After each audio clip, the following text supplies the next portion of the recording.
Hello बच्चों, Manoj Gupta academy में आपका स्वागत है। इस चैनल को सब्सक्राइब कीजिए, लाइक कीजिए और अपने फ्रेंड के साथ शेयर कीजिए। बच्चों, आज का युग जो है वैज्ञानिक युग है।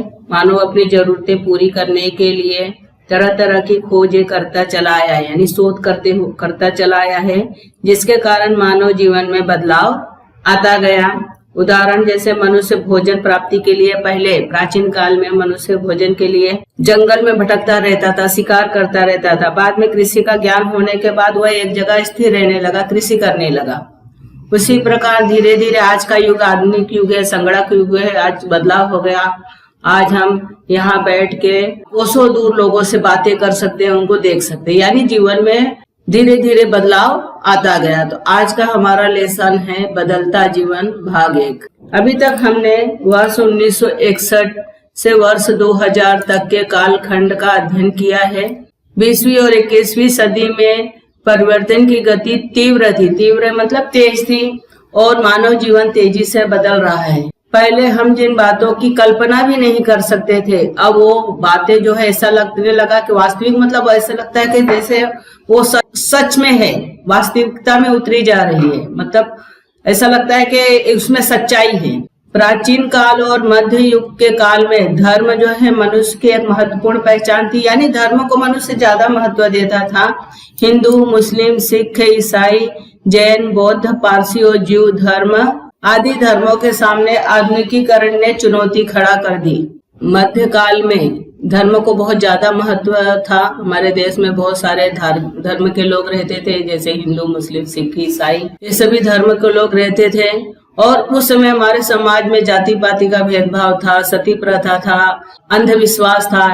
ये सभी चीजों में बदलाव होना जरूरी था, क्योंकि इससे मानव जीवन बहुत ही तकलीफ में जी रहा था। और इसमें परिवर्तन लाने का कार्य जो है डॉक्टर बाबा साहब आम्बेडकर ने किया, और यह परिवर्तन उन्होंने संविधान में बदलाव लाकर किया।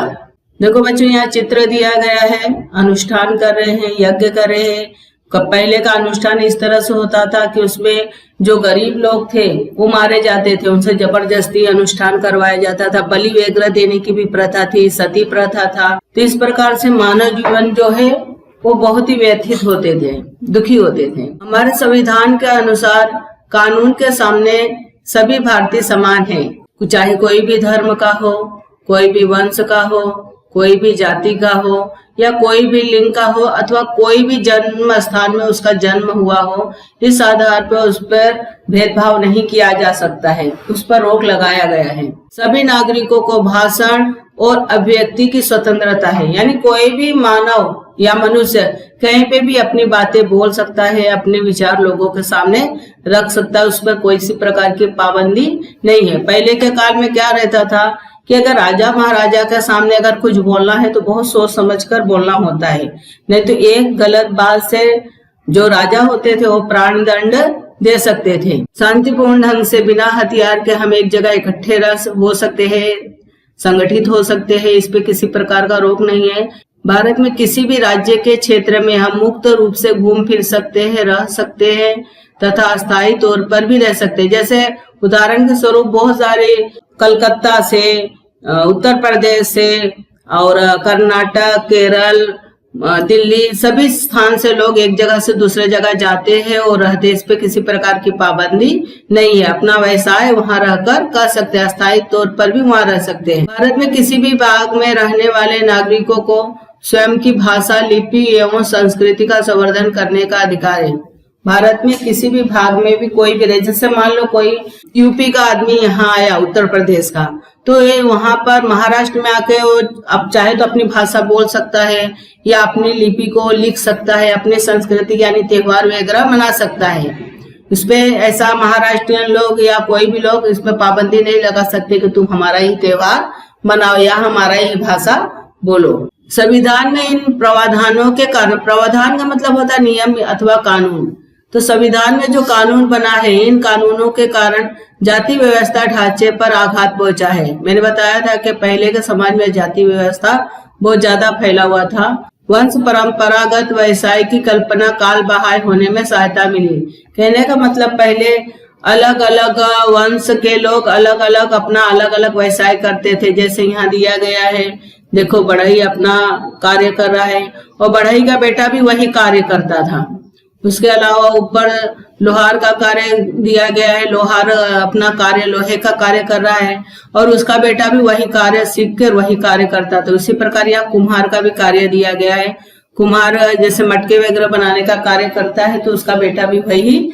ऐसे जो कार्य है उसको वंश परंपरागत व्यवसाय कहते हैं, यानी जो पिता करते हैं वही व्यवसाय उसका बेटा भी करता है। जीवन के सभी क्षेत्रों में परिवर्तन की शुरुआत हो गई। इन प्रावधानों का परिणाम यंत्रों पर भी किस प्रकार हुआ, यह हम निम्नलिखित चौखट में देखकर हमको समझ में आ जाएगा। देखो नीचे दिया गया है, ये देख के हमको समझ में आता है। लेकिन अब ऐसा नहीं है। अब क्या है, ये जो परंपरा है धीरे धीरे खत्म हो गया है। जैसे अभी जैसे कुमार का बेटा है तो डॉक्टर बन सकता है, इंजीनियर बन सकता है, या उसका मन चाहे तो वो अपने पिता का व्यवसाय भी कर सकता है, लेकिन वो अलग अलग व्यवसाय भी चुन सकता है। इस पे किसी प्रकार की पाबंदी नहीं रह गई। यानी ये जो परंपरा है धीरे धीरे खत्म होने लगी। उपरोक्त प्रावधानों के कारण समाज में छोटे बड़े परिवर्तन धीरे धीरे होने लगे। अब होटल में सभी के लिए खुला प्रवेश है। धर्म, वंश, जाति, लिंग इन कारणों से प्रवेश नकारा नहीं जाएगा।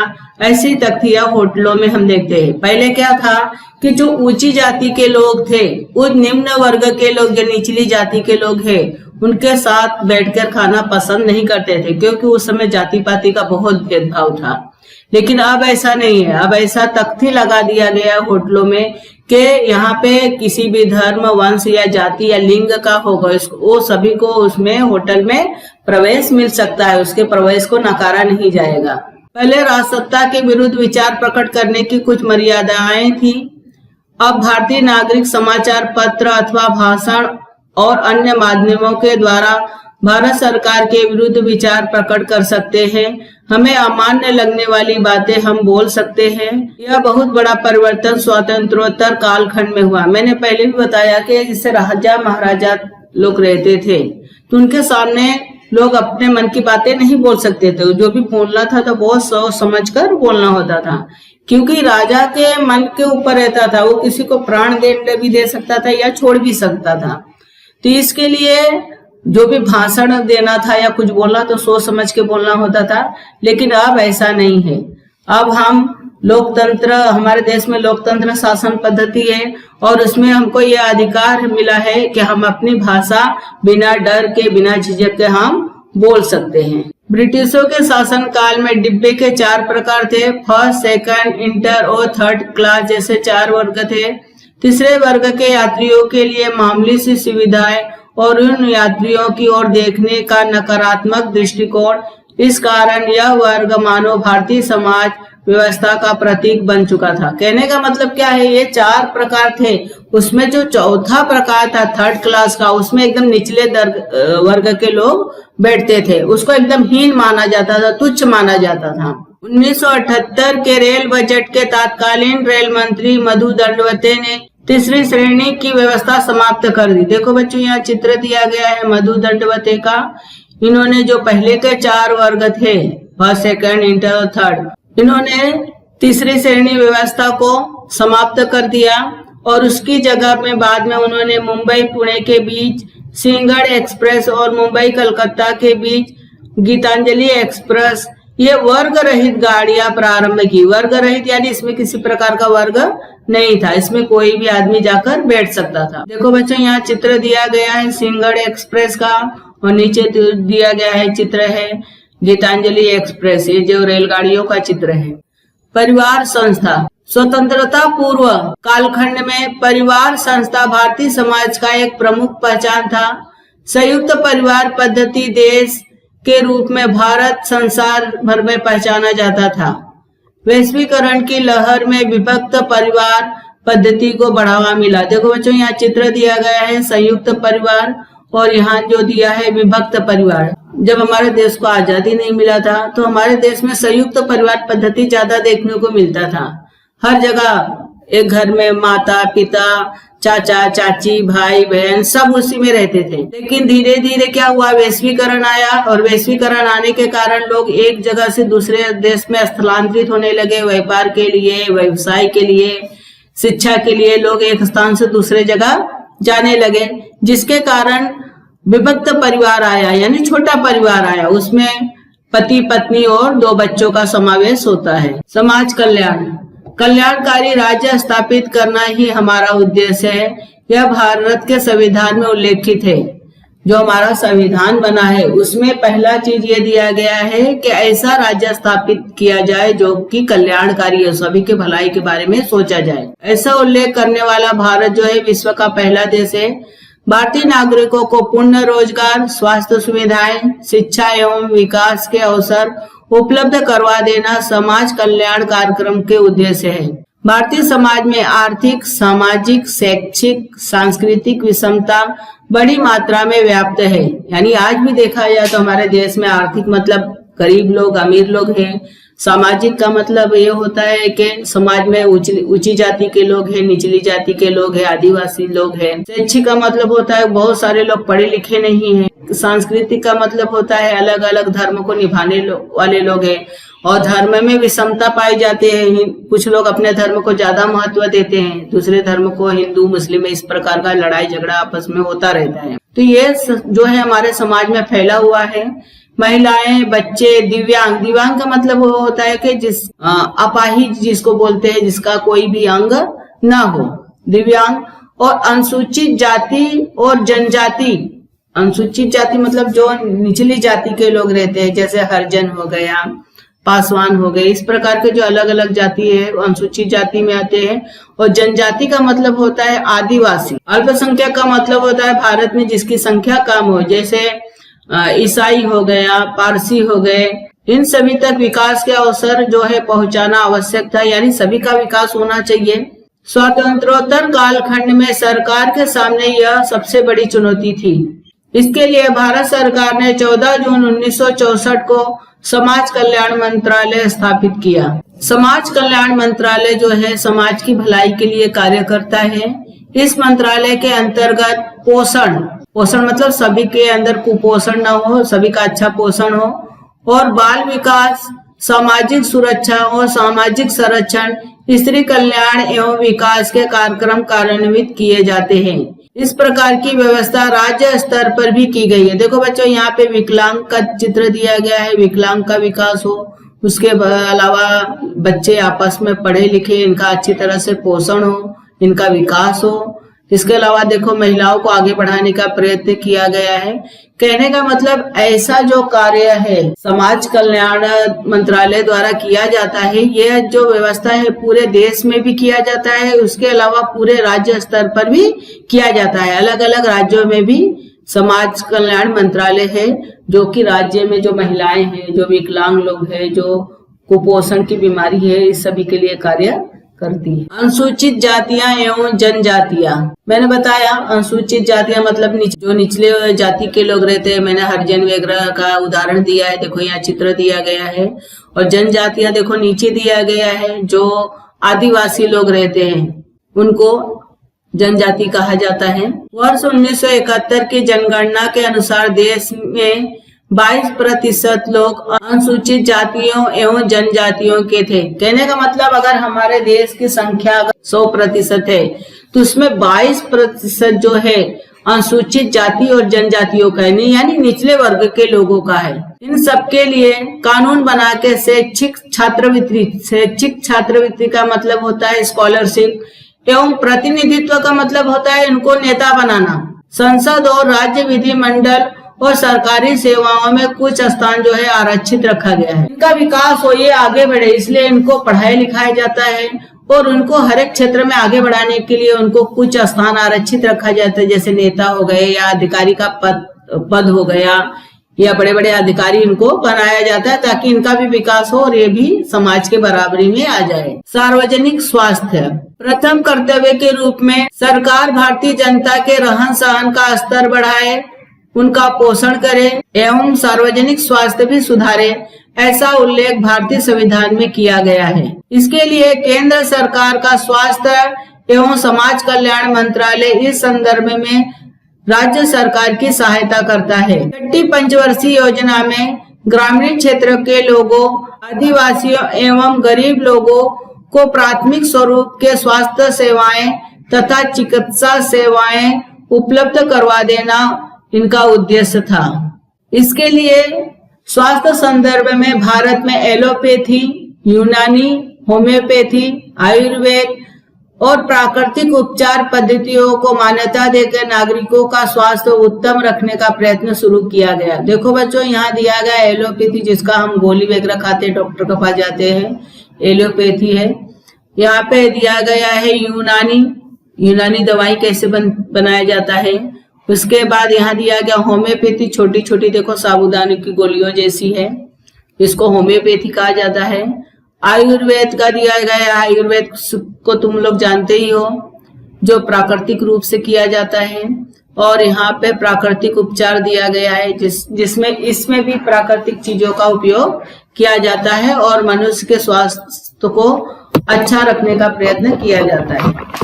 स्वास्थ्य के क्षेत्र में हुए परिवर्तनों के कारण भारतीयों का जीवन अधिकाधिक चिंता रहित होने में सहायता मिले। यानी स्वास्थ्य के क्षेत्र में बहुत सारे बदलाव आए, बहुत सारे औषधि आए और बहुत सारे तरीका आए, जिसके कारण उनका जो जीवन है वो चिंता रहित है, यानी इनकी चिंता कम हो गई। वर्ष 1962 में तमिलनाडु के वेलूर स्थित क्रिश्चियन मेडिकल कॉलेज के अस्पताल में डॉक्टर एन गोपीनाथ के नेतृत्व में भारत में ओपन हार्ट सर्जरी सफलतापूर्वक किया गया। इस कारण ऐसे उपचारों के लिए विदेश जाने की आवश्यकता नहीं रही। देखो बच्चों, यहाँ चित्र दिया गया है तमिलनाडु के वेल्लूर में जो स्थित है क्रिश्चियन मेडिकल कॉलेज अस्पताल।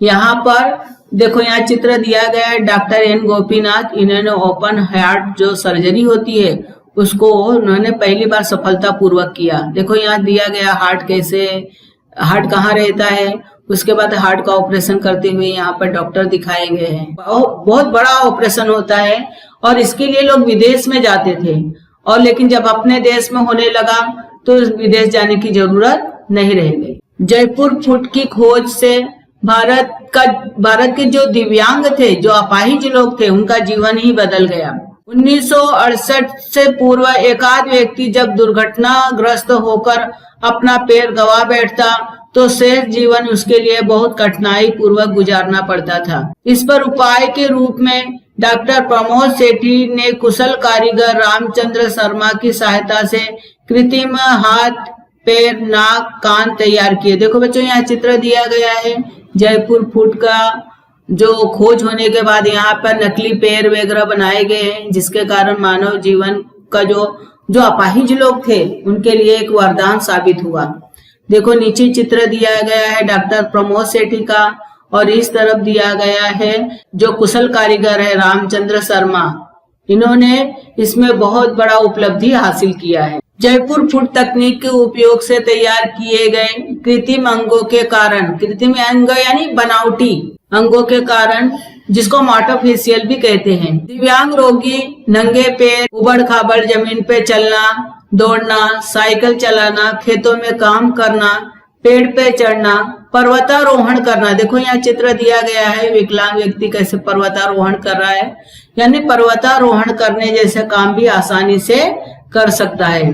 कृत्रिम पैर में जूता पहनने की आवश्यकता न होने से जूते का खर्च बचता है। पैर मोड़ना एवं पालथी मारकर बैठना कृत्रिम पैर के कारण संभव हो गया है। पानी में तथा गीली अवस्था में काम करने के लिए भी ये पैर जो है सुविधाजनक माने जाते हैं। मूत्रपिंड प्रत्यारोपण यानी किडनी ट्रांसप्लांट, यह शल्य क्रिया मतलब ऑपरेशन, यह ऑपरेशन भारत में साध्य हो जाने के कारण रोगियों के प्राण बचाने में डॉक्टरों को बहुत बड़ी सफलता मिली है। वर्ष 1971 से पूर्व इस तरह की शल्य क्रियाएं भारत में बहुत अधिक नहीं होती थी, पहले बहुत कम होता था। तमिलनाडु के वेलूर में क्रिश्चियन मेडिकल कॉलेज के अस्पताल में यह शल्य क्रिया वर्ष 1971 में सफल हुई। देखो बच्चों यहाँ चित्र दिया गया है, यहाँ पे जो ये दूसरा चित्र दिया गया है इसमें इसका दोनों किडनी खराब हो चुका है, तो इसका किडनी खराब होने के कारण उसकी मृत्यु निश्चित थी। इसलिए यहाँ पे दिया गया है जो दूसरा व्यक्ति है, जो डोनर है, दान देने वाला व्यक्ति है, ये अपना किडनी इसको यहाँ देके यहाँ पे देखो ट्रांसप्लांट किया गया है, यानी यहाँ का किडनी निकाल के यहाँ पर लगाया गया है। तो यह एक बहुत बड़ा ऑपरेशन था। यह जो ऑपरेशन है क्रिश्चियन मेडिकल कॉलेज में पहली बार 1971 में सफलता पूर्वक किया गया। डॉक्टर जॉनी और डॉक्टर मोहन राव ने जीवित व्यक्ति द्वारा दान दिए गए मूत्रपिंड का रोगी के शरीर में सफलता पूर्वक प्रत्यारोपण किया। प्रत्यारोपण का मतलब होता है ट्रांसप्लांट, यानी उसके दूसरे के शरीर से निकाल के दूसरे के शरीर में लगाना। देखो बच्चों, यहाँ चित्र दिया गया है डॉक्टर मोहन राव और डॉक्टर जॉनी का। अब विकसित देशों के जो रोगी है यह शल्य क्रिया करवाने के लिए हमारे भारत देश में आते हैं। Test tube baby. भारत में पहले से ही परिवार व्यवस्था में संतान होना महत्वपूर्ण माना जाता रहा है। संतान की इच्छा रखने वाले पति पत्नी को संतानहीनता की समस्या को दूर करने के लिए वर्ष 1978 से टेस्ट ट्यूब बेबी इस तकनीकी का सहारा उपलब्ध हो गया। कोलकाता में डॉक्टर सुभाष मुखोपाध्याय की देखरेख में टेस्ट ट्यूब बेबी का प्रयोग सफल रहा। कृत्रिम गर्भधारणा तकनीक का यह प्रथम प्रयोग सफल रहा। इस तकनीकी के माध्यम से दुर्गा नामक बच्ची का जन्म हुआ। इस कारण संतान की इच्छा रखने वाले अभिभावकों की समस्या हल होने में सहायता मिली। देखो बच्चों, यहाँ चित्र दिया गया है टेस्ट ट्यूब बेबी को कैसे बनाया जाता है, और इसको बनाने में मुख्य श्रेय डॉक्टर सुभाष मुखोपाध्याय का है। और जो दुर्गा नामक बच्ची का, पहली बच्ची का जो जन्म हुआ टेस्ट ट्यूब बेबी द्वारा, ये उनका चित्र है। टीकाकरण। वर्ष 1978 से पूर्व भारत में प्रति वर्ष पैदा होने वाले 10 बच्चों में से 6 बच्चे जन्म के बाद पहले ही वर्ष में प्राणघाती बीमारियों के चपेट में आ जाते थे। कहने का मतलब 1978 के पहले अगर 10 बच्चों का जन्म हुआ है तो 10 में से 6 बच्चे जो है ये जो प्राणघाती बीमारी है इसमें वो मर जाते थे। पोलियो, खसरा, धनुर्वात, क्षय, गलगंड, कुकुर खांसी जैसे रोगों का उन्मूलन यानी जड़ से खत्म करने के लिए टीकाकरण कार्यक्रम चलाया गया। वर्ष 1995 में पल्स पोलियो टीकाकरण अभियान चलाया गया। परिणाम स्वरूप पोलियो की रोकथाम की जा सके। ये टीकाकरण का चित्र दिया गया है, छोटे बच्चों को लगाया जाता है जन्म के बाद। और यहाँ पे पल्स पोलियो का चित्र दिया गया है, पल्स पोलियो पिलाया जा रहा है। और नीचे जो चित्र दिया है प्राणघाती बीमारी जैसे खसरा हो गया, टीबी हो गया, और यहाँ पे धनुर्वात का चित्र दिया गया है, यहाँ पे गलगंड का दिया गया है, और यहाँ पर सूखी खांसी यानी कुकुर खांसी यह चित्र दिया गया है। ये सभी प्राणघाती बीमारी थी और इसकी रोकथाम करने के लिए लोगों को टीका लगाया जाता है ताकि उनका जीवन स्वस्थ रहे। इस पाठ का अगला भाग हम नेक्स्ट वीडियो में देखेंगे।